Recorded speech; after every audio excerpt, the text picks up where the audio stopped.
sur la terre. Priez seulement pour moi. Moi, je prie pour vous. On avance.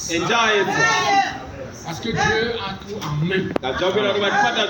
Moi, je ressens la bénédiction qui peut aider beaucoup de personnes. Mais je ne sais pas comment faire encore pour que ça agisse. Mais ça va agir. Donc, nous allons nous lever pour le J'ai 3 passages de l'Écriture que j'aimerais que nous puissions lire.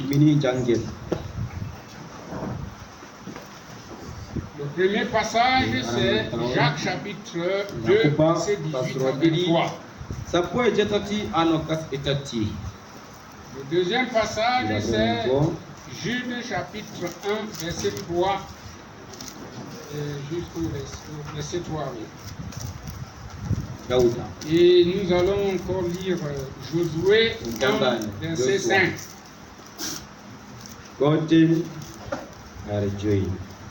Voilà.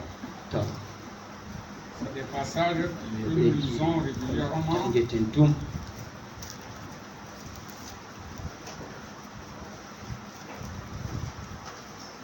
Je veux lire Jacques chapitre 2.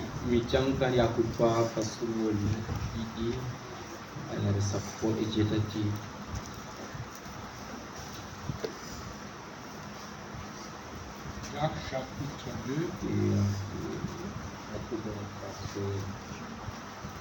Voilà. Nous avons notre sous-titre. La foi est inconsciente.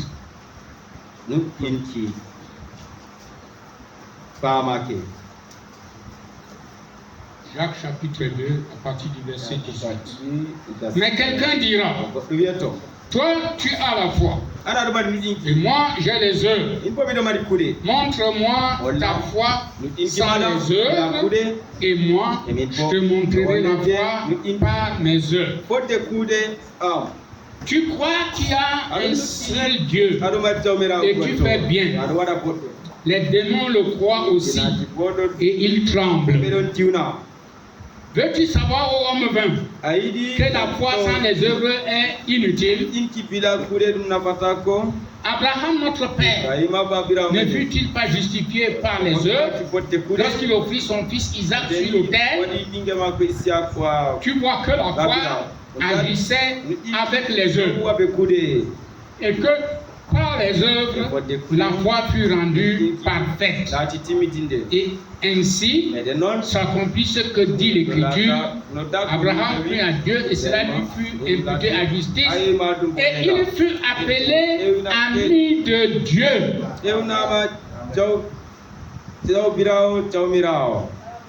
Quelqu'un va nous lire Jude chapitre 1, verset 3. S'il n'est pas à la page, je peux toujours le lire. Parce que je suis à la page. Oui, car je me suis très fort réjoui. Verset 3 jusqu'à 4. Jude. Bien-aimé, quand j'usais de toute diligence pour vous écrire de notre commun salut, je me suis trouvé dans la nécessité de vous écrire afin de vous exhorter à combattre pour la foi qui a été une fois enseignée aux saints. Car certains hommes se sont glissés parmi les fidèles, inscrits jadis à l'avance pour ce jugement, des impies qui changent la grâce de notre Dieu en dissolution et qui réunit notre seul Maître et Seigneur, Jésus-Christ. Nous avons un dernier passage. C'est Josué, chapitre 1, verset 5. Celui-là, je dois le lire ici. Nul ne tiendra devant toi Tant que tu vivras, je serai avec toi comme j'ai été avec Moïse. Je ne te délaisserai point, je ne t'abandonnerai point. Que Dieu bénisse la lecture de sa parole. Vous pouvez vous asseoir. Notre petit thème, c'est sous-titre La foi est inconsciente. Alors, ce problème de foi, c'est une chose aujourd'hui qu'on a enseigné de foi aux gens très mal. De telle manière que c'est difficile pour avoir la pure foi. Pour que vous puissiez entrer dans cette atmosphère où je suis, c'est-à-dire ce qui me motive à parler de ça, de cette manière, dans ce langage, c'est les choses que nous prêchons. Mais seulement, il y a quelque chose qui doit motiver quelqu'un. Et si tu n'as pas d'ambition, tu ne peux pas avoir de vision. N'est-ce pas, frère? Un homme ambitieux a une vision. Ce qu'il veut atteindre. Si tu fais tes études, tu as une ambition pour cette étude. Tu as une vision. Tu veux atteindre quelque chose. C'est pourquoi je disais à nos enfants qui causent avec moi, il dit on n'étudie pas, on ne fait plus l'école seulement pour faire l'école. Si tu veux une formation, vous voyez, la formation que tu veux, c'est pour faire quoi avec? Comme ça. Moi, je ne peux pas être comme... J'ai des enfants que j'ai formés ici, qui venaient toujours se former chez moi. Ils étaient au CETIC. Ils ont eu leur CAP. Mais des bons gars. Que vraiment, si les garçons là perçaient, ça pouvait être des génies. Mais à ma grande surprise, j'ai rencontré un qui est entré dans l'armée. Je lui ai dit, mon frère, avec tout ce que tu faisais là, c'était pour ça. Et je lui ai dit, malheureusement, il est déjà mort. C'est un homme que j'ai formé ici. Il avait la clé de quelque chose. Mais il n'a pas su l'orienter. Vous allez voir quelqu'un dans l'armée, mais vous ne connaissez pas comment il est arrivé là-bas. Donc ne parlez pas n'importe. Ne parlez pas n'importe. Tu prends par exemple, tu dis je veux faire les IDE. Alors, quelle ambition tu as en faisant les IDE? Si ta seule ambition, c'est seulement parce que dès que tu es formé, tu attends que le gouvernement te prenne. Je suis sûr que tu as déjà raté ton ambition. Depuis, tu es déjà le dernier paiement. Parce que si j'ai l'ambition de me former comme ça, regardant plus loin, que je veux être utile à quelque chose avec ça, alors vas-y. Ça ne va pas être un lit en coton. Tu vas combattre, tu vas travailler, tu vas faire des choses difficiles. Et alors à la fin, lorsque tu atteins l'objectif que vous visez, tu respires. Et quand tu respires, tu te rends compte que tu ne travailles plus. C'est les gens qui travaillent. Toi, tu les gouvernes. Net. Hein, frère? Je vais donner encore un autre exemple. Quand vous saisissez ce que je suis en train de parler,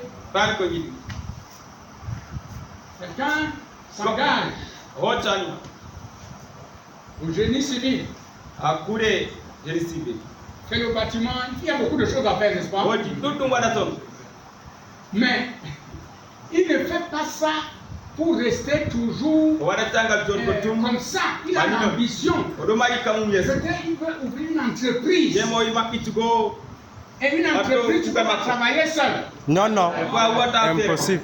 Pour une entreprise, il faut d'abord que tu sois un connaisseur. Un vrai connaisseur. Et quand tu auras donc des gens, c'est toi qui les montres quoi faire. C'est pas eux qui te montrer quoi faire. Non.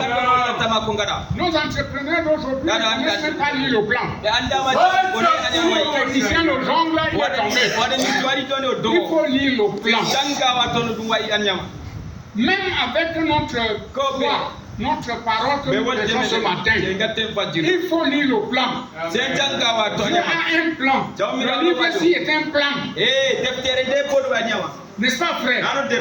Si tu ne connais pas lire, tu vas souffrir. Pourquoi toutes les grandes églises dans le monde officiel baptisent au nom du Père, du Fils, du Saint-Esprit? Ils lisent mal la Bible. Ils ne connaissent pas le plan que Dieu avait mis ici dans ces livres. Et ils ne peuvent pas connaître le plan de la rédemption. Mais écoutant vous connaissez ça. Pourquoi? Parce qu'il y a quelqu'un qui lisait le plan. À qui Dieu a envoyé le message. Il nous a développé cela. Il nous a montré la vision. Et maintenant nous sommes dans le détail de la vision. Il prend la vision, il place les ouvriers, commencent à la détailler. Et c'est ça qui donne la foi à l'église. Tu écoutes, c'est la même la vérité. Maintenant, celui qui le détaille, c'est la même vérité. Puisque le détail montre l'actualité. Le détail amène la chose devant tes yeux. Mais maintenant, la foi, ce n'est pas ce qu'on voit. C'est pas ce qu'on sent. Ce n'est pas tout ça là. Ce matin, je voulais vraiment dire ça d'une manière très simple. Que si le Saint-Esprit peut s'emparer, chacun de nous puisse se réjouir. Regardez en lisant. Nous avons lu quelque chose dans le livre de Jude qui nous dit la foi nous a été transmise au sein une fois. Qui l'a transmis? Et Église. Qui a transmis cette foi une fois? Vous ne connaissez pas la personne? Hein? C'est Jésus-Christ. C'est la seule foi. C'est pourquoi il y a une seule foi. Il y a un seul baptême. Toute autre forme de baptême n'est pas vraie. C'est pourquoi il y a un seul Saint-Esprit de Dieu. Un seul Saint-Esprit de Dieu. Un seul.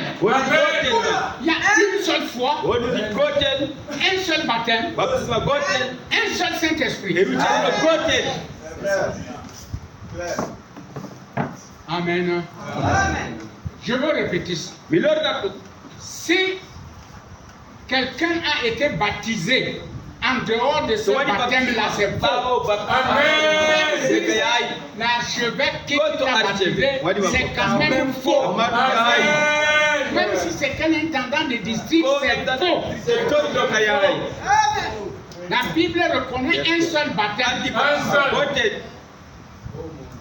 Une seule foi. Et la seule foi que Dieu honore, c'est celle du Fils de Dieu. Jésus-Christ a transmis au Saint.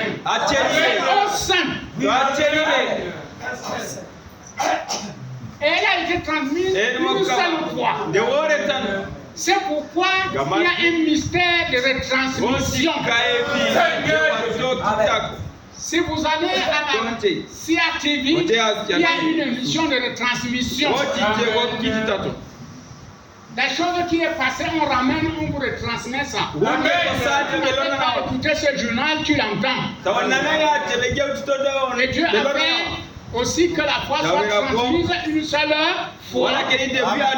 Il y a aussi les hommes pour continuer à la transmettre. Mais toutefois, c'est Jésus-Christ qui la transmet, parce que la parole qui va t'amener cette foi, c'est sa parole. Il dit la foi vient de ce qu'on entend. Ce qu'on entend de la parole de Dieu. Qu'est-ce que la parole de Dieu dit? Dans le livre d'Éphésiens, je n'ai pas prévu ce passage. Si je me retrouve vite, je peux le lire. Si je ne me retrouve pas vite, je laisse. Parce que c'était pas dans mon programme, ça me vient à l'esprit parce que je suis en train de parler de la foi. Un seul baptême. Éphésiens chapitre 35.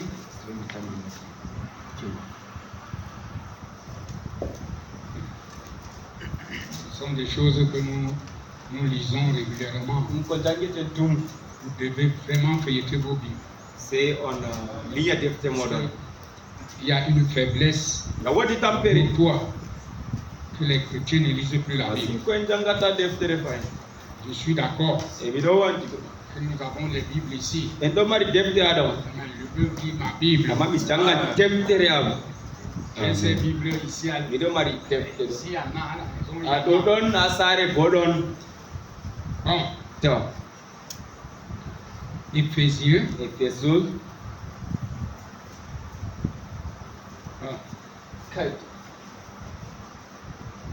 Voilà.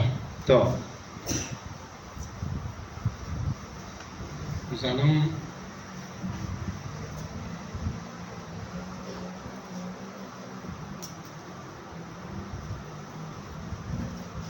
il dit oui.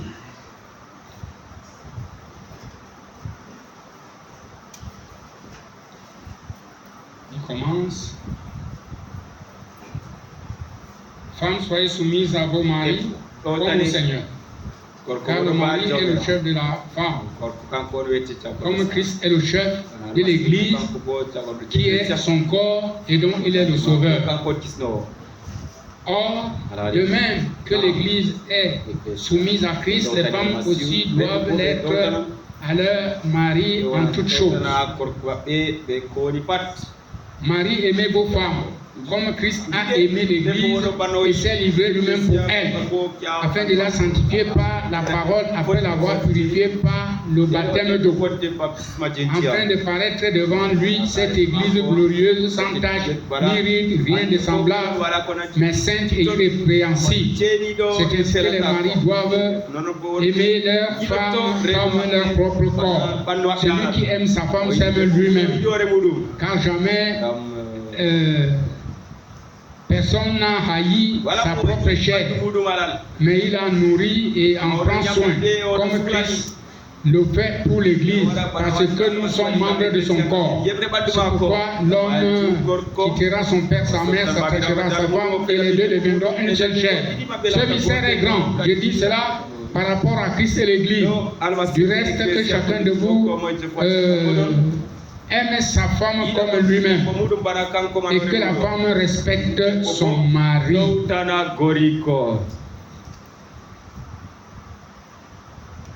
Oh là là, le verset que je cherche, je ne l'ai pas tout. Je n'ai pas lu.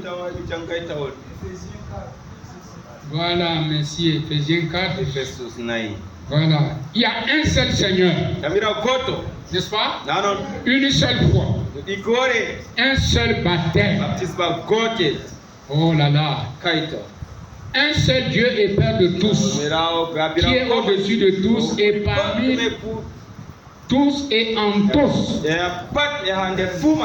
Bon, maintenant, la seule foi là, c'est Jésus-Christ qui la transmet. Ce matin, si tu dis que tu as la foi, ça doit être celle que lui t'a transmise. Si ce n'est pas elle là, ce n'est pas la foi. C'est pourquoi vous allez entendre les philosophes, comme nous avons lu dans Jacques, qui dit, moi j'ai les œuvres, toi tu as la foi. Ça veut dire quoi? La foi et les œuvres vont ensemble. Abraham, notre père, a eu deux choses à la fois. Quand Dieu lui a dit, lève-toi, quitte ton pays et va, il a cru. Mais c'est Dieu qui a vu. Et il s'est levé, il est parti. Ça prouve qu'il a cru. Il a continué sa route. Maintenant, quand Dieu lui dit, offre-moi ton enfant en sacrifice, il a toujours cru. Et il a arrangé Isaac et le feu et tout le monde est parti. Maintenant, quand on dit que la foi est inconsciente, quand Abraham faisait tout ça, il se basait sur quoi? Hein? Il se basait donc sur quoi? C'est parce qu'il a reconnu que c'est Dieu qui a parlé. Et il a reconnu comment. C'est quelque chose que Dieu a fait en lui. Toi, tu ne peux pas faire que je crois. Moi, je ne peux pas faire que tu crois. C'est Dieu qui fait ce que tu crois. Et quand Dieu a déjà fait ça dans ton cœur, ce n'est pas dans la tête, c'est dans ton cœur là. Personne ne peut plus enlever ça. Et ça agit inconsciemment. Tu ne goûtes pas, tu n'as pas l'odeur de ça, tu ne sens pas ça, mais c'est là, ça dort tranquillement. Tu sais que c'est là quand la situation où la foi doit dire viens, la foi sort. Elle règle la situation. Et puis tu es tranquille. Nous avons beaucoup de maladies en nous. C'est parce que nous n'arrivons pas à croire. Nous croyons d'une manière philosophique. Parce qu'un autre a dit. Mais si nous prenons la substance, la chose là, le mal te quitte sans même que tu aies à jeûner, à prier. Maintenant, on dit de certaines choses qui rendent l'église de foi paresseuse. Je dis ça un peu posément. Dans aucun passage, nous ne pouvons pas affirmer que les chrétiens ne doivent pas jeûner et prier. Le problème, c'est le cœur. Le grand problème, c'est parce que les gens peut-être sont habitués seulement quand on convoque l'église dans le jeûne et la prière. C'est une mauvaise manière de servir. Et vous savez, dans un endroit en rouge comme nous sommes, il y a des choses qu'on évite. Si vous ne connaissez pas le dehors, c'est comment c'est devenu. Nous, dans la foi, Dieu nous a toujours gardés. Mais il faut être prudent. Il faut savoir faire certaines choses. Le jeûne est une vie chrétienne. Le jeûne et la prière, c'est une vie chrétienne. Tout chrétien jeûne et prie. Vous voyez? Donc maintenant, par rapport à ce que je suis en train de prêcher, c'est concret. Ce que je suis en train de prêcher ce matin. Parce que nous allons le voir tout de suite. Comment le prophète va nous détailler cette chose. Je prends mon temps pour donner ceci. Parce que si tu es mal enseigné, tu ne peux pas avoir la bonne foi. Tu auras une foi circonstancielle. Mais il faut la foi transmise au sein une fois pour toutes. Je vais commencer par lire le prophète dans David, fils de David. Aie pitié de moi. Il a prêché ça en 1961. Il va parler avec le mendiant de Jéricho. C'était l'aveugle Bartimée. Mais ce vieux mendiant aveugle, lui, là, disait au fils de David. Et il s'arrêta, frère. J'aimerais vous prêcher un jour sur. Et il s'arrêta. Oui, il s'arrêta. Et alors, il se retourna. Et bien, sa voix, il ne l'avait pas entendu. Bien sûr que non. Mais c'est sa foi qu'il arrêta. L'aveugle Bartimée criait. N'est-ce pas, frère? Et Jésus était dans une grande foule. On le pressait de toutes parts. Il y avait de l'autre côté les gens qui lançaient les cailloux. Oh, imposteur, qui t'a amené? Et surtout quand tu venais de Jéricho, c'est grave. Jéricho était réputé d'un mauvais endroit. Et les gens criaient derrière lui. Faux prophète. Tu sais plus les gens. Et les autres criaient Hosanna, fils de David. C'était la foule mélangée. Donc le bruit était lugubre.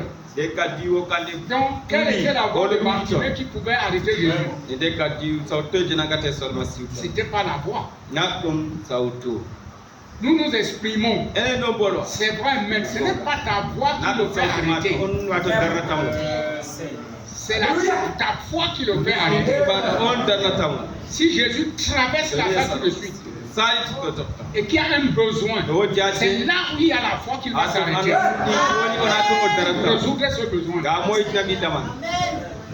C'est la foi qui l'a arrêté. C'est sa foi qui l'a arrêté. Et les gens l'amenaient, il a dit, que veux-tu que je fasse? Pourquoi? Il a dit, Seigneur, que je retrouve ma vue. Il a dit, ta foi t'a sauvé. Voyez-vous, s'il avait assez de foi pour l'arrêter, assez de foi pour le toucher, ne voyez-vous pas que cela concorde avec le reste des Écritures? Voyez-vous, s'il avait assez de foi pour l'arrêter, eh bien alors il avait assez de foi pour accepter sa guérison. Vous croyez que lorsque Jésus s'est arrêté, il a dit amenez-le ici. Bartimée tombait partout parce qu'il savait déjà que c'est fini. Le problème est réglé.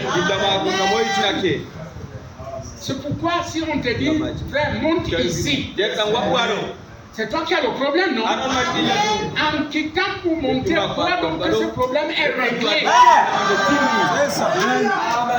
Et ça ne vient pas parce que tu t'es levé, c'est parce qu'à l'intérieur de toi, il y a quelque chose de rassurant.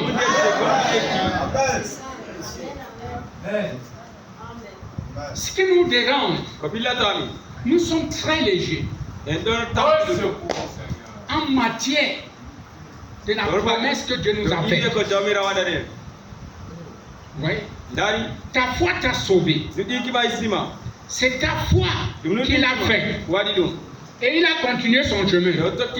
La face tournée vers Jérusalem. Oh là là, se dirigeant vers Jérusalem, je peux voir l'aveugle Bartimée se tenir là et dire, il m'a parlé. Il m'a parlé de ma foi. Quelle foi? La foi selon laquelle je crois qu'il est le Messie. Vous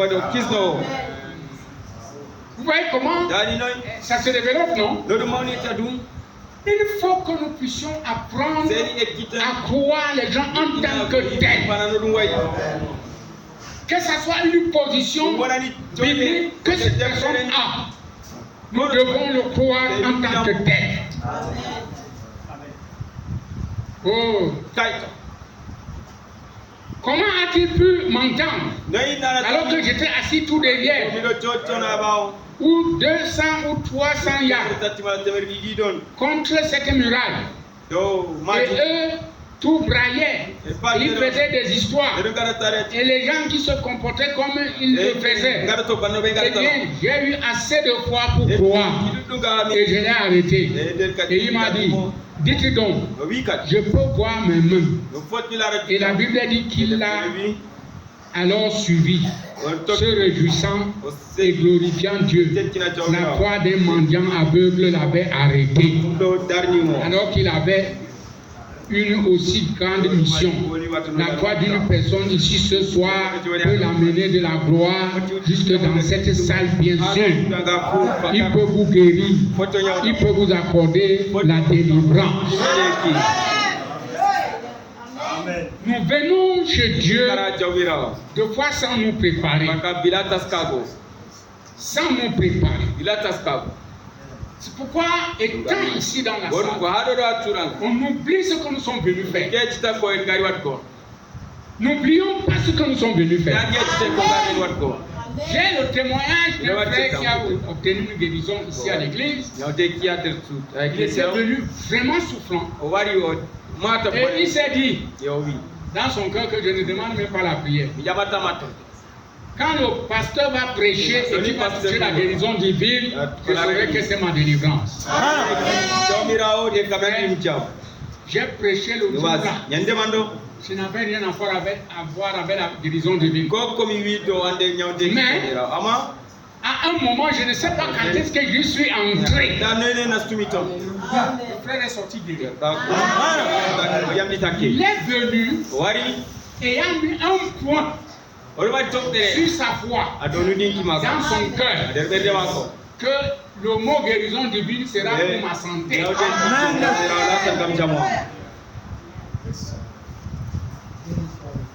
Et si vous venez, vous attendant à recevoir de l'aide de la part de Dieu, Dieu répondra à votre attente. Si vous venez et que vous vous attendez à l'aide de Dieu, Dieu répondra à votre attente. Moi, je ne sais pas. Mais toi, tu sais que tu es venu avec une attente. Qu'est-ce que tu attends de Dieu? Tu veux l'aide de Dieu sur quoi? C'est toi qui le fais. Mais si tu es venu avec cette attente-là, Dieu va répondre. Oh frère. C'est ce qu'il a fait toujours. Où que vous alliez, quoi que vous fassiez, c'est ce à quoi vous vous attendez qui produit votre foi. Si vous venez en disant, eh bien, il n'y a rien dans tout cela, c'est juste de cette manière-là que vous allez retourner chez vous sans rien recevoir. Si vous venez ce soir en disant, eh bien, si on ne prie pas pour moi, je rentrerai chez moi et je ne serai pas guéri. C'est simplement de cette manière-là que vous rentrerez. Si vous venez ici ce soir en disant, je viens dans un seul but, c'est de toucher Christ pour mon corps et mon âme, vous rentrerez chez vous aussi heureux que possible quand vous le toucherez. Ça c'est la foi. Tu sais que tu es venu pour ton corps et pour ton âme. Que je ne te touche pas, que je ne te touche pas. Tu es venu pour ça. Et Jésus qui est présent a vu déjà ça. Et quand tu vas sortir pour entrer, tu seras heureux. Il t'aura touché. Nous venons à l'église sans se préparer. Et je vais dire une grossièreté ici tout de suite. Il y a des grandes choses que Dieu a faites pour les gens. On prie pour quelqu'un, Dieu le délivre, il rentre, on l'amène chez les marabouts. On va préparer les choses, on va faire boire. Ça, on ne me dit pas, ce sont les choses que je vois de loin. J'ai les cas ici que je peux vous citer. Vous voyez, moi je n'aime pas contenter Dieu. Les marabouts peuvent te guérir, va là-bas. Quand tu es venu, j'ai levé la main au nom du Seigneur. Rentre si tu veux mourir, meurs même. Amen. Ça sert à quoi d'aller chez un marabout? Et quand vous allez voir même ces marabouts-là, lui même malade.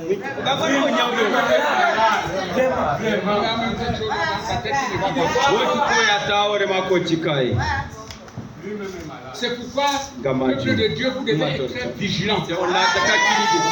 Quand nous prions pour les malades, suivez-les. Aidez-les. Ils ne connaissent pas le surnaturel. C'est vous qui comprenez déjà les choses là. Encadrez-le. Il va décrocher ça. Parce que la parole de Dieu ne peut pas rentrer à lui sans produire son effet. Vous voyez que quand on pose la main sur le malade, c'est la parole qui le dit. Et quand tu as déjà fait ça, la parole a été engagée. Et si tu as la foi, tu vas voir le résultat.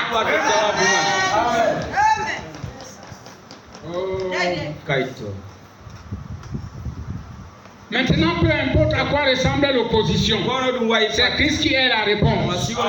La foi amène Christ. Remarquez. Vous vous en souvenez? Vous en souvenez-vous? Un de 80 ans, à la barbe blanche, aux cheveux blancs, et ces vieils hommes cependant allaient partout, disant aux gens qui n'allaient pas mourir avant d'avoir vu le Christ du Seigneur. Quelle merveilleuse image de la foi. Un vieil homme qui témoigne qu'il n'allait pas mourir sans voir le Christ.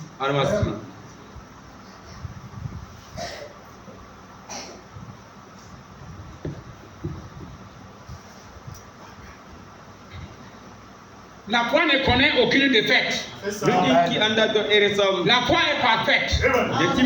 La foi produit des choses lorsque rien ne peut être produit. La foi crée.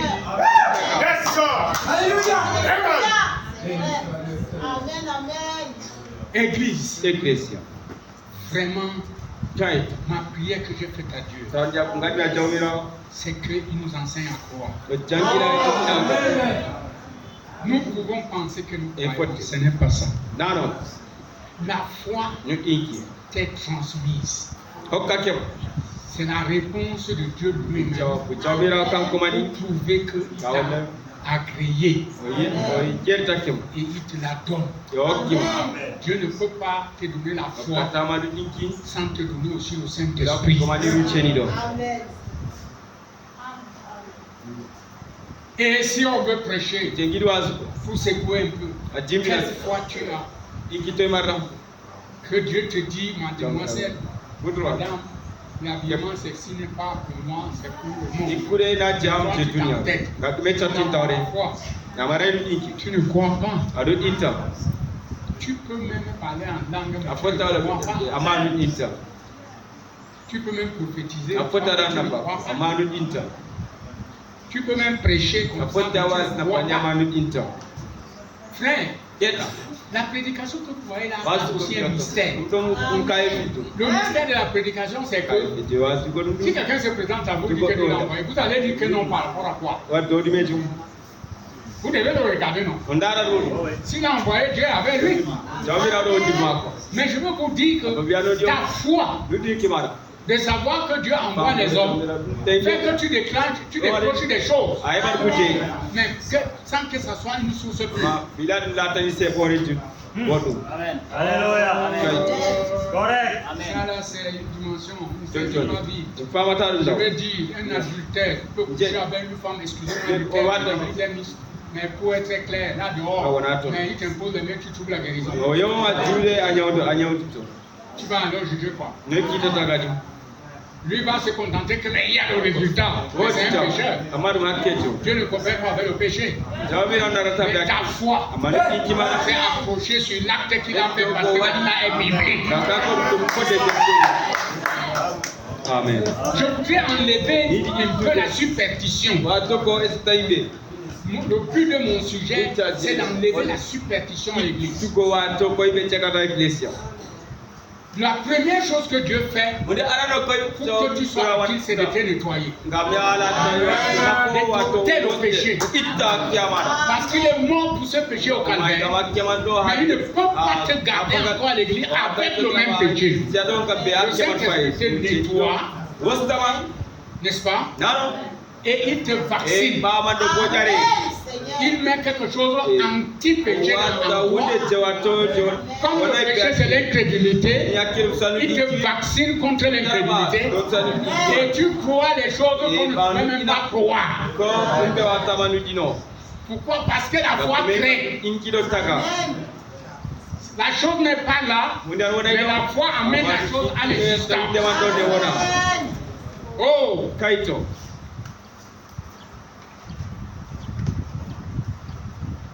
La foi enlève les doutes. La foi prend le négatif et le rend positif. Comme c'est magnifique. Ce vieil homme avait une base pour la foi. La foi n'est pas un mythe.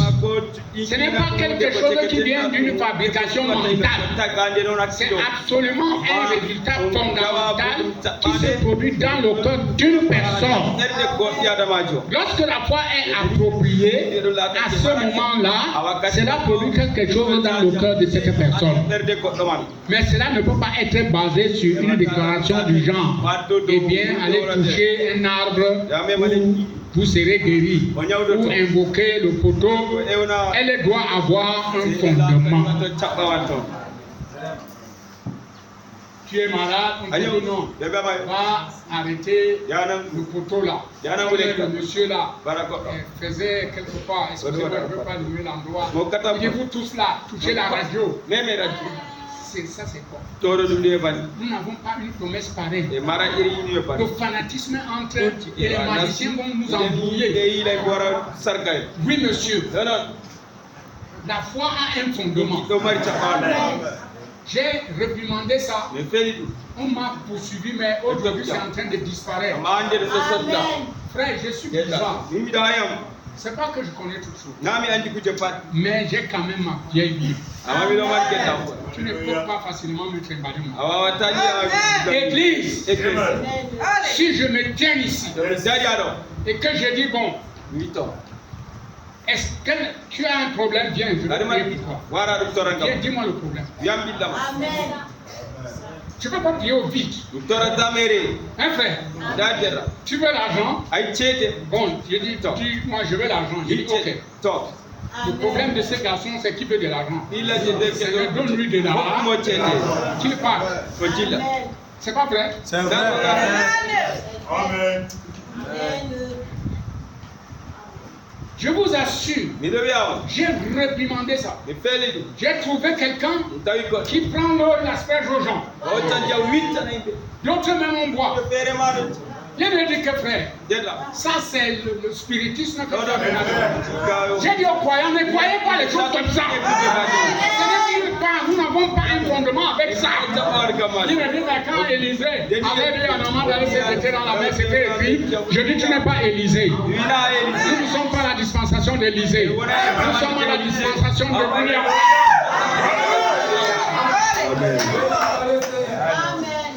Faut qu'on me montre là où William Branham a pris de l'eau, il a fait boire à quelqu'un. Parce qu'il est la voix de Dieu, la bouche de Dieu.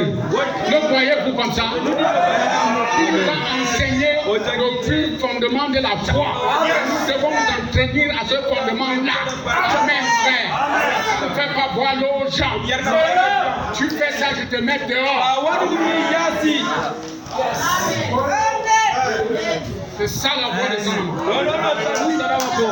Je vous assure, moi je ne badine pas. Je suis encore un des prédicateurs rares. Amen. Ce que je dis, c'est pas que je suis pas parce que je suis très sérieux. Nous sommes dans les derniers jours. Tous les démons de l'enfer sont même avec la parole, le démon vient t'attaquer. Les tourmenteurs là. Nous croyons au miracle, au surnaturel. Oui, c'est vrai. Mais nous ne sommes pas fanatiques. Nous observons l'écriture. On a envoyé sur moi. Mais ça a reculé. Frère, vous qui êtes là-bas, vous entendez encore? C'est parti. J'avais tapé ça à temps. C'était grave. On est parti jusqu'à ce que... Oh, secours, Seigneur. Pauvre homme s'assoit, on vient baiser ses pieds. Il est le pape. Il est le pape. Au pape là. Tu viens baiser mes pieds que Jésus croit. Même le Seigneur Jésus, on se prosternait à ses pieds. Des choses comme ça. Parce que les gens n'ont pas enseigné la foi parfaitement. Oh, il est à 12h05. Je vous ai dit que je me sentais bien.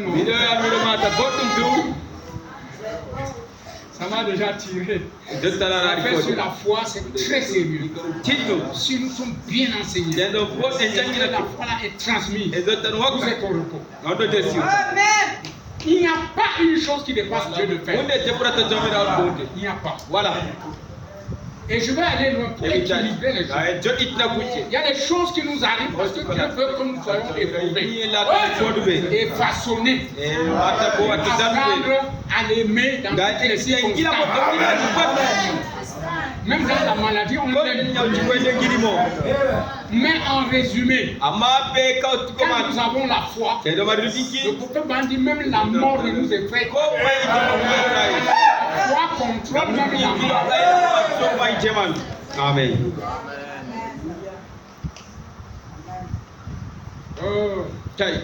Dans la séparation d'avec l'incrédulité, Frère Branham dit, sauvé par la foi, c'est ce que nous croyons. Et la foi, ce n'est pas, vous n'êtes pas sauvé avec la foi. C'est par la foi que vous êtes sauvé. Ce qui nous fait mal, c'est la chose que vous demandez. En effet, cela résonne dans votre cœur, ou s'établit dans votre cœur, et vous savez que vous le croyez. Et vous savez que vous le possédez avant même que vous l'ayez reçu. Voyez, la foi est une ferme assurance. Si seulement les gens. Le problème est que les gens essayent de croire pour être sauvés. Ça, c'est la foi intellectuelle. Le monde produit une foi intellectuelle. Mais il faut que Dieu produise les résultats. Les résultats, c'est Dieu qui produit.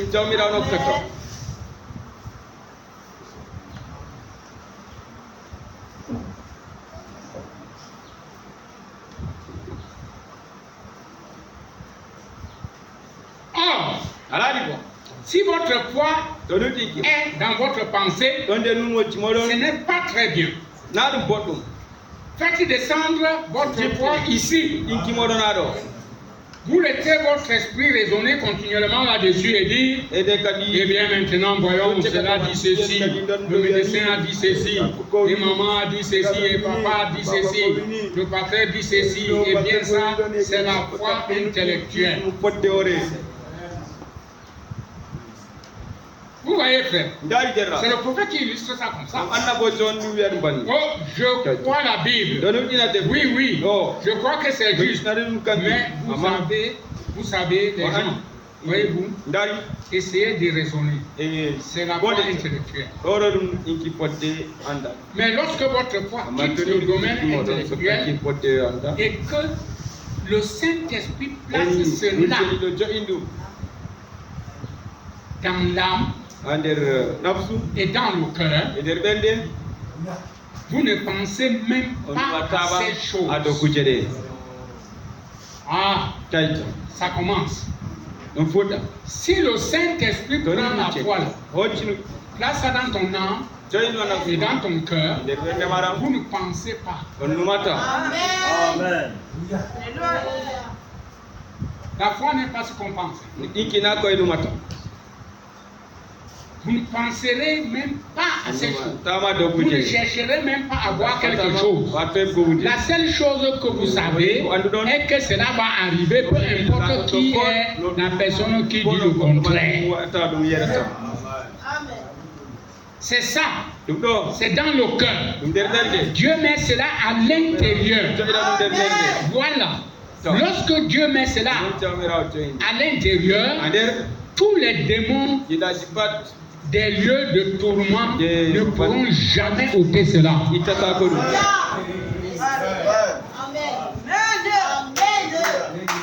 C'est ça que je voulais dire ce matin. Nous voulons la foi inconsciente. Si vous étiez couché mourant,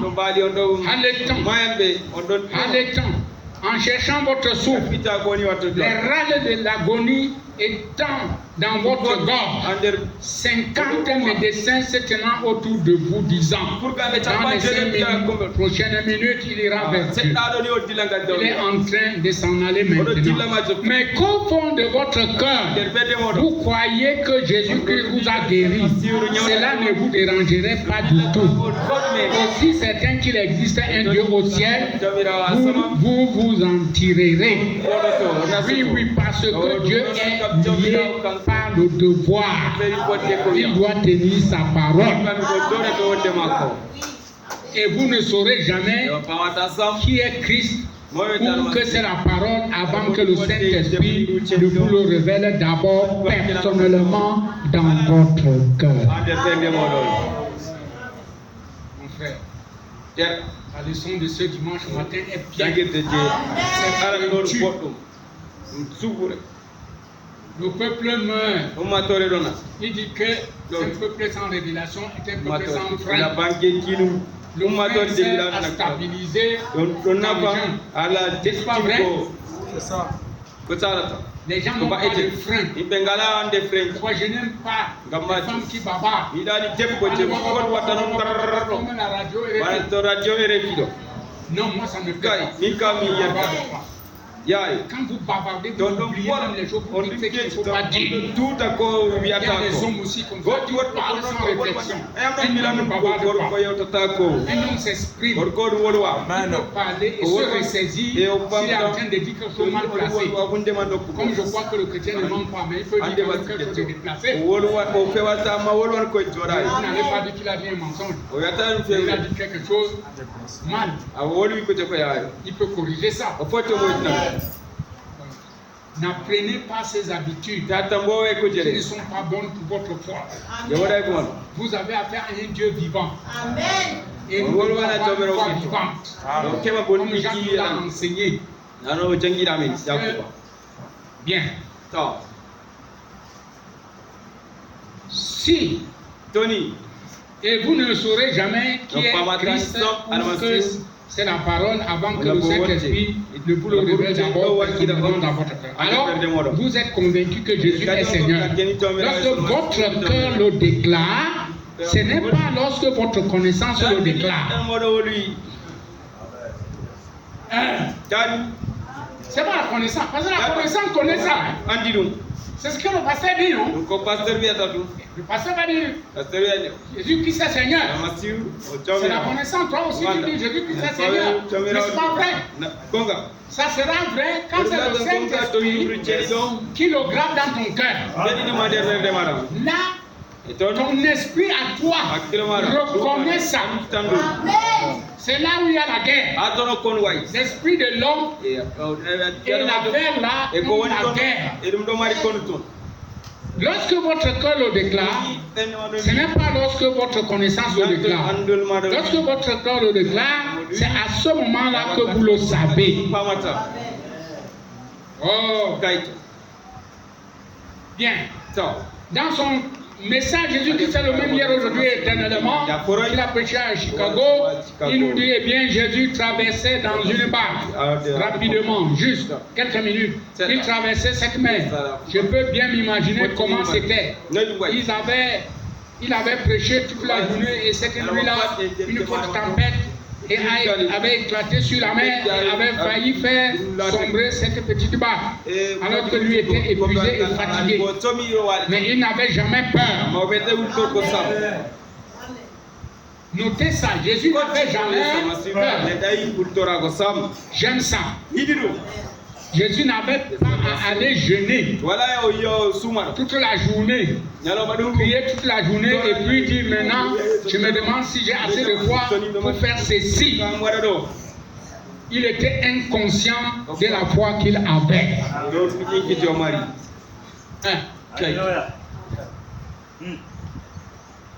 Il était inconscient de la foi qu'il avait. Et pourtant, il était là. Il savait qui il était. Bien. Les hommes ou les femmes qui ne sont jamais de véritables combattants dans le royaume de Dieu sont parfaitement inconscients de leur foi. Si vous êtes un vrai combattant dans le royaume de Dieu, vous êtes inconscient de votre foi.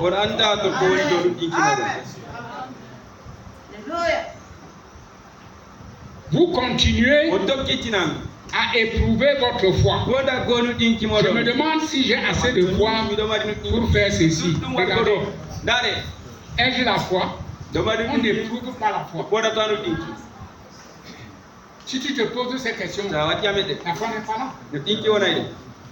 Ne testez pas votre foi. C'est ce que le frère Baran dit. Ne testez pas votre foi. Dieu l'a dit. Faites-le de toute façon. Dieu l'a dit. Avez-vous déjà testé votre foi pour savoir si vous aviez assez de foi pour venir à la réunion ou pas ce soir? Hein, frère? Tu sais qu'il y a la réunion ce soir. Est-ce que tu vas tester si tu as la foi pour venir à la réunion? Non, tu te lèves, tu t'habilles, tu es déjà parti. C'est ça l'inconscience de la foi. Tu as déjà testé ta foi pour savoir si tu vas te lever le matin et aller au travail. Hein? C'est automatique. Quand tu sors, tu dis à ta femme, bon chérie, je vais travailler à 16 heures, je viens, tu rentres, on va aller visiter nos frères.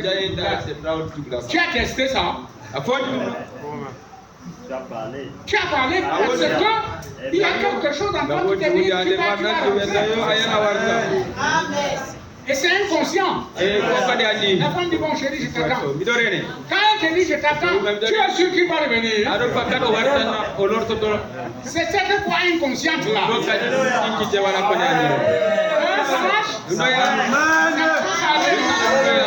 C'est de ça qu'il s'agit. On a tellement de problèmes avec la paix de foi. Et on n'a pas décroché notre Avez-vous testé votre foi pour voir si vous aviez assez de foi pour prendre votre souper ce soir? Avez-vous testé? Que pensez-vous? Vous faudra-t-il jeûner un moment et tester votre foi pour voir si vous avez assez de foi pour conduire votre voiture et rentrer chez vous? Non, allons-y frère. Parce qu'on parle trop de choses. Tu vas au travail, tu vas à ta voiture. Quand tu finis, tu prends seulement la clé, tu as tu es parti. Tu as jeûné pour faire ça. Tu as prié pour faire ça. C'est inconscient.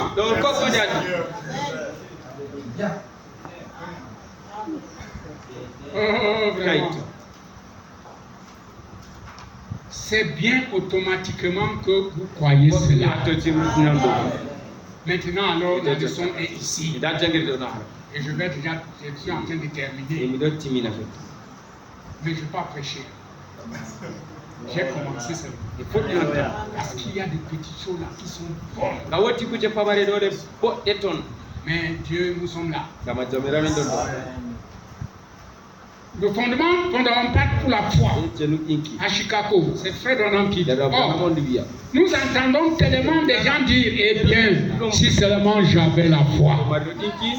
La foi ne signifie pas de longues réunions de prière qui n'en finissent pas.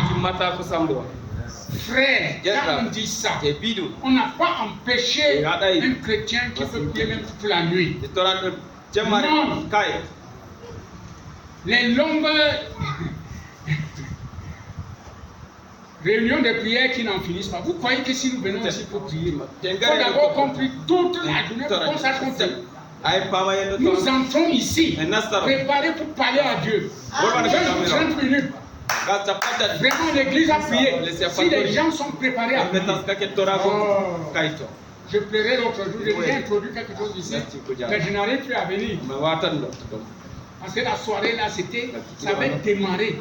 Le frère a continué l'autre mercredi. Bon, maintenant on est occupé que c'est le diacre qui continue à conduire la prière. Parce qu'un frère, c'est pas le fait de multiplier beaucoup de paroles. N'est-ce pas? N'imitez pas quand le pasteur se tient ici pour prier. Le pasteur tient le fardeau de l'église sur ses épaules. Dans l'ecclésia, et quand je commence à parler, l'esprit me conduit à demander des choses à Dieu pour vous. Et c'est pour ça que vous êtes venus. Mais alors, si on te dit de prier pour une situation, va tout droit. Exprime ça devant Dieu, reste tranquille. La foi, c'est déjà en parler. Dieu t'a entendu. Si nous sommes 10, on peut prier tout à tout sans se fatiguer. Mais vous allez voir, quelqu'un qui ne prie pas souvent, lorsqu'il a l'occasion de prendre la prière, c'est le jour-là qu'il va montrer qu'il va raconter des choses. Il sort même du contexte. Et ce n'est pas juste. On te supporte seulement. Parce qu'on ne veut pas te refroidir. Sinon, on peut te demander la prière à une autre personne. Je vais donner un exemple. Ne vous fâchez pas de moi. Si je veux prendre une chose, terre à terre. J'ai dit, frère, nous allons prier pour notre soeur qui a Yaoundé, qui est malade. Elle est malade, elle est couchée, nous ne connaissons pas de quoi elle souffre. N'est-ce pas? On te dit de prier. Oh Seigneur, nous sommes ici un peu. Et nous avons notre soeur, la Ciel qui est couchée malade. Nous ne savons pas de quoi elle souffre, mais toi tu connais. Tu es partout à la fois. Nous dirigeons le Saint-Esprit pour lui accorder la guérison au nom de Jésus-Christ. Amen. C'est terminé. C'est comme ça. Amen. C'est terminé. C'est la foi. Nous croyons notre prière. Parce que quand nous disons Amen, ça veut dire que nous tous, on était derrière toi. C'est pourquoi je voudrais un peu briser l'esprit que quand un frère prie, on n'accompagne pas sa prière avec Amen. Amen veut dire qu'il en soit ainsi. C'est la même chose quand on prêche la parole de Dieu. On peut dire croire à Dieu, dire Amen. Alléluia, qu'il soit ici, gloire à Dieu. Mais on respecte rien. Je vous dis ça là. Dans ton cœur, tu multes. Il y a des mauvaises pensées. Avec ça, tu n'as pas la foi. Il faut laisser ton cœur libre. Nous sommes libres. Nous sommes un peuple libre. Satan ne nous commande plus. Son commandement sur nous a été brisé au calvaire. Nous sommes aujourd'hui sous l'autorité du Saint-Esprit. Jésus-Christ le même aujourd'hui éternellement. C'est lui qui est notre chef. Il est le consommateur de notre foi. Et c'est lui qui va nous rémunérer à chacun de recevoir selon l'œuvre qu'il a bâtie. On doit s'en foutre. Oh, Satan m'a fait taper, tu es avec lui. Oh!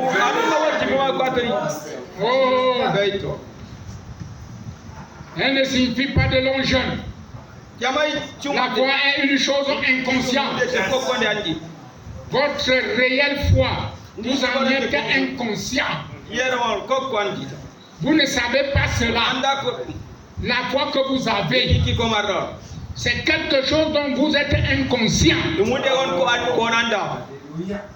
Pouvez-vous imaginer Jésus se demandant s'il avait la foi ou non pour arrêter le vent et calmer les vagues, ou il avait suffisamment de foi pour ressusciter Lazare?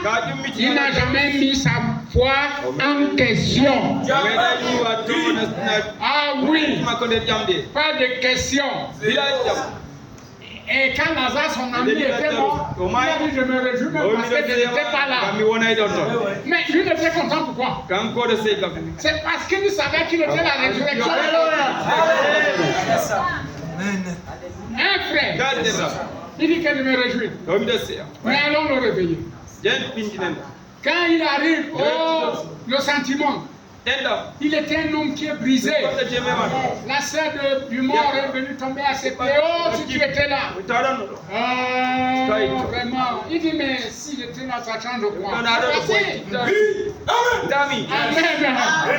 Si tu étais là, mon frère ne serait pas mort. Il dit, mais Si tu crois, tu verras les grandes choses. Frère ressuscitera. Et au dernier jour, il dit mais non, je suis l'indicatif. Moi, je suis la résurrection et la vie. Vie et toi en moi ne vous regardez Jésus-Christ. Si nous pouvons avoir cette qualité de foi, ce matin, qui n'a pas de questions à poser, je suis sûr que notre tabernacle va progresser. Il n'y aura plus quelqu'un qui va se plaindre de l'autre. Eh bien, premièrement, avant que nous puissions avoir la foi, nous devons avoir un fondement pour la foi. Il doit y avoir quelque chose là derrière. Quelle est la chose donc qui est derrière? C'est la parole de Dieu. Quand Dieu l'a dit, c'est la base de la foi. C'est sur ça que la foi se repose. Et quand la foi se repose là-dedans, elle produit son effet. L'Église, maison d'être léger. Un seul. Si tu crois au Fils de Dieu, Jésus-Christ, et qui t'a révélé cette foi, ton enfant, le petit rhume comme ça là, si tu es une chrétienne, le rhume de ton enfant, tu n'as même pas ça. Oh.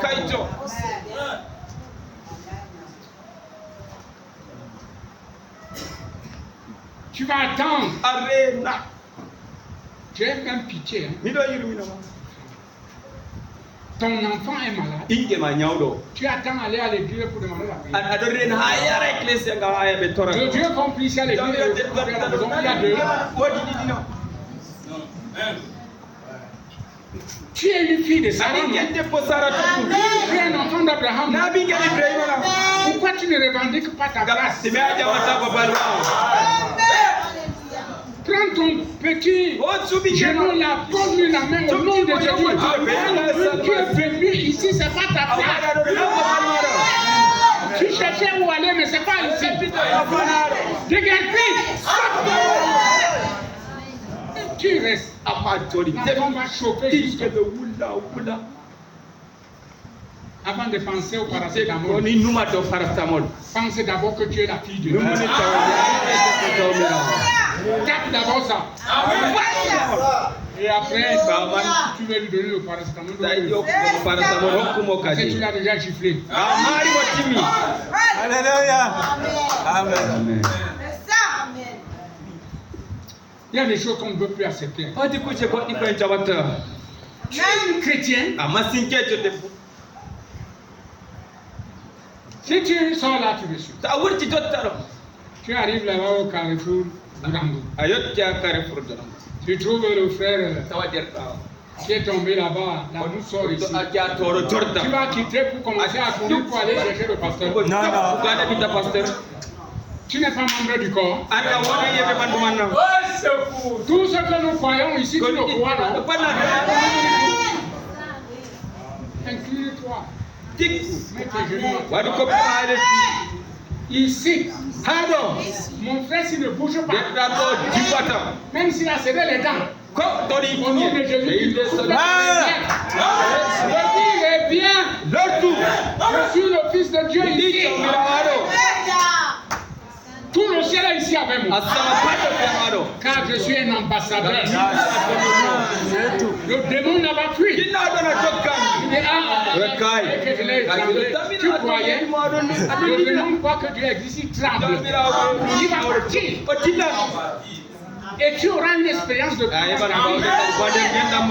nous sommes tellement faibles.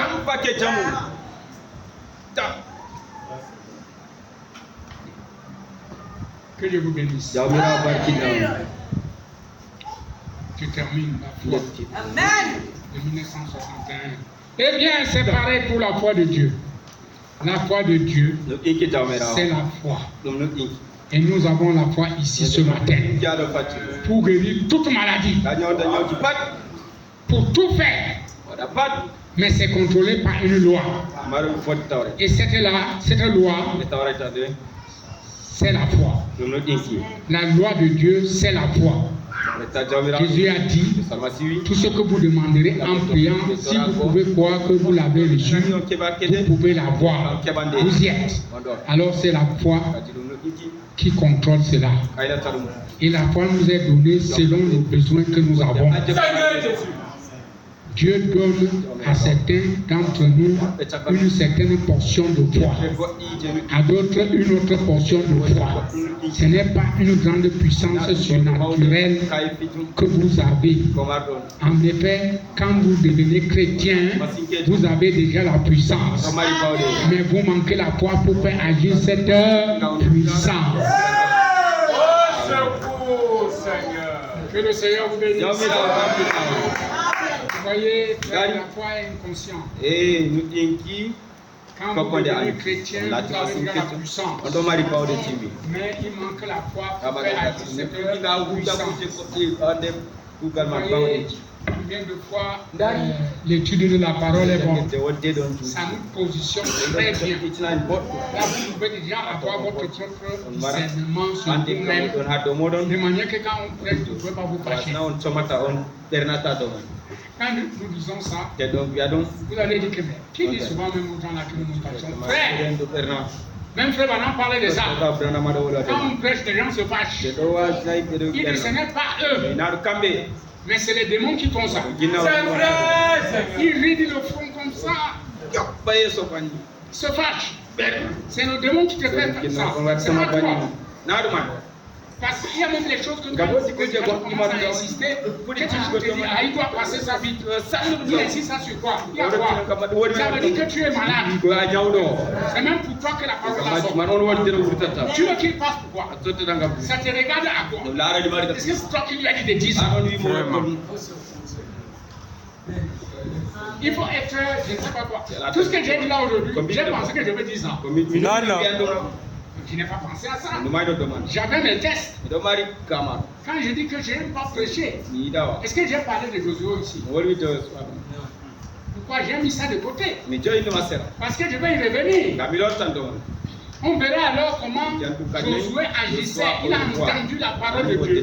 Ce que Dieu lui a dit. Dieu lui a dit, rien ne tiendra devant toi. Et Josué signifie Dieu sauveur. Et le frère Branham nous dit, le Josué d'aujourd'hui, c'est le Saint-Esprit. Et c'est à partir de là que nous avons encore évolué pour voir si vraiment, oui ou non, la foi là existe. Non, nous devons travailler. Nous devons monter, frère. Parce que le temps devient mauvais. Et le pur évangile ne peut que se décomposer. Il y a des gens qui prêchent le surnaturel, ils ne connaissent pas le surnaturel. Le grand surnaturel se confirme d'abord à un pécheur que la parole attrape et Dieu le transforme. Ça, c'est un grand surnaturel. Maintenant, les autres choses commencent à s'ajouter. Tu peux t'imaginer si tu étais une femme libre, sujette à aller avec tous les hommes que tu rencontres, aller boire, vendre ton corps. Mais le bon matin, un prédicateur ambulant avec sa Bible sous les essais te rencontre. Il te dit qu'il y a une vie ailleurs qui est meilleure. Et puis toi tu acceptes cette décision. Tu entres dans l'eau là au nom de Jésus. Tu vois les gens que quand ils se baptisent, je veux vous dire le baptême au nom de Jésus qui est un mystère. Amen. C'est pourquoi ce matin, si vous n'avez jamais été baptisé au nom de Jésus, il vous faut vous baptiser au nom de Jésus. Sinon, Dieu ne vous reconnaît même pas. C'est le seul baptême qui est reconnu. C'est vrai. Reconnu par Dieu. Amen. Reconnu par le ciel. Amen. Et le baptême a un mystère. Il nous révèle le nom de Dieu. Amen. Et il nous rapproche. Il nous donne le pardon de nos péchés. Amen. Et il nous ouvre la porte du Saint-Esprit. Amen. Ça, c'est vrai. Le Père, Fils, Saint-Esprit, c'est Jésus-Christ. Donc les gens qui se battaient au nom du Père, du Fils, du Saint-Esprit, c'est des adultères. On n'a pas trois dieux, on a un seul Seigneur, une seule foi, un seul baptême.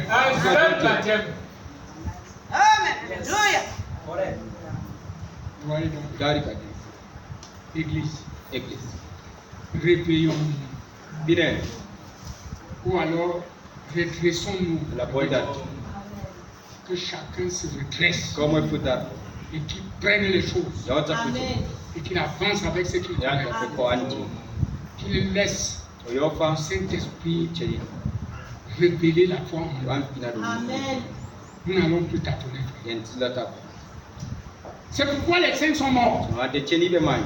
Les gens dans la Bible n'ont même pas accepté la délivrance. Et nous avons une chose qui est en train de tuer le monde. Il y a ce qu'on appelle la violence faite aux femmes. Jusqu'ici, le monde continue là-dedans. Ils ne savent pas que Dieu n'a pas fait des choses comme ça. La femme est une créature comme toi. C'est à cause du péché qui est entré que Dieu avait brisé l'égalité avec l'homme. Il a demandé à la femme que les désirs se porteront vers son mari et lui dominera. Dominer ne veut dire pas maltraiter. Oh, frère, vous ne mangez pas. Une soeur, une femme, déploie le message. Quand son mari ne croit pas, elle est morte. On la bastonne. Ça, c'était un crime. Elle est libre d'adorer le Seigneur. Toi, tu es libre d'adorer le Seigneur. Il n'y a pas de contrainte là-dedans. Voilà, donne-le. Oh, mon Dieu. Oh. Avec les enfants, on peut parler modérément. Je sais de quoi je parle. Mais ta femme croit que tu le tapes. Pourquoi? Il y a des choses que les gens racontent ne sont pas vraies. On nous a calomnié ici que nous on éteint les lampes ici. Depuis quand on éteint les lampes à l'église? L'église a erré avec les grandes fenêtres. On calomnie l'église. Ces calomniateurs doivent se repentir. On prie pour les malades ici. Dieu guérit les malades. Mais ils nous calomnient. Oh, papa Dieu. C'est vrai. Parce que avec Dieu, on ne va pas. Il y a des autres aussi qui sont d'accord avec nous. Amen. L'église ici a un fondement biblique. Elle n'est pas née d'une division. Elle a été fondée par la parole. Ça veut dire que Dieu est lié à sa parole. Donc, nous venons ici avec la foi. La foi ferme. Gardons notre foi là. Même quand tu parles à un pécheur, parle-lui avec la foi là. Si c'est un enfant de Dieu, il va t'écouter. Quand ils viennent ici écouter l'évangile, Dieu travaille dans leur cœur. On n'oblige personne, mais si tu es attentif, Dieu t'appelle. La foi. La foi inconsciente. Tu es malade. Tu as un problème. Tu peux ne pas le dire à quelqu'un. Maintenant, on a parlé de cette foi-là. Alors, pointe ton problème devant Dieu. C'est ça la vie de Dieu. Dieu va répondre à ça. La foi là va l'arrêter. Si c'est le Saint-Esprit et qu'il y a un problème qui empêche le Saint-Esprit d'entrer, Dieu va le révéler. S'il ne le révèle pas tout de suite, mais il va le révéler. Et tu sauras de quoi il s'agit. Sois attentif. Nous avons des dons du Saint-Esprit.